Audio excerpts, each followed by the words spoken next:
हाय हाय मज़े मज़े व्यूवर्स मज़े। देखो कितना इंजॉय वाला माहौल है। वीडियो एंड तक ज़रूर देखनी है और वेख के कमेंट ना करना ना इंसाफ़ी होगी। अगर वीडियो पसंद आए, गाँव का माहौल पसंद आए तो कमेंट ज़रूर करना प्यारा जा, और वीडियो एंड तक ज़रूर देखनी है और लाइक ज़रूर करना है। Thank you. तो व्यूवर जी गाँव की जिंदगी होंगी है वो बड़ी ही ज़्यादा नायाब होंगी है, लेकिन जी बचपन की जिंदगी है वो होर ही ज़्यादा अच्छी होंगी है। और जो गाँव का गुजरिया बचपन होंदा है वो इंसान को हमेशा एंड तक आखिरी सांस तक याद रहिंदा है।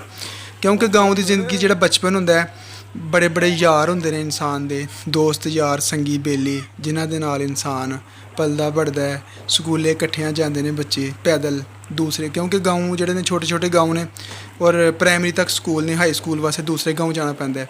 इस वास्ते मैनू भी अपना मंजर ही अजे तक अखां दे सामने मैनू याद आ रहा उस तरह सेम सेम कि बच्चों के नाल अपने यारां दोस्तों के नाल पैदल जाना दूसरे गाँव, और जेह्ड़े लम्हात ने टरबाइनां ते बंबियां ते नहाना और गुल्ली डंडा खेलना, बारिश दे विच नहाना, ये सारियां चीज़ां इंसान नू याद रह जांदियां ने और बुढ़ियां होण तक इंसान दे सामने एक बिल्कुल आईने की तरह रहिंदियां ने।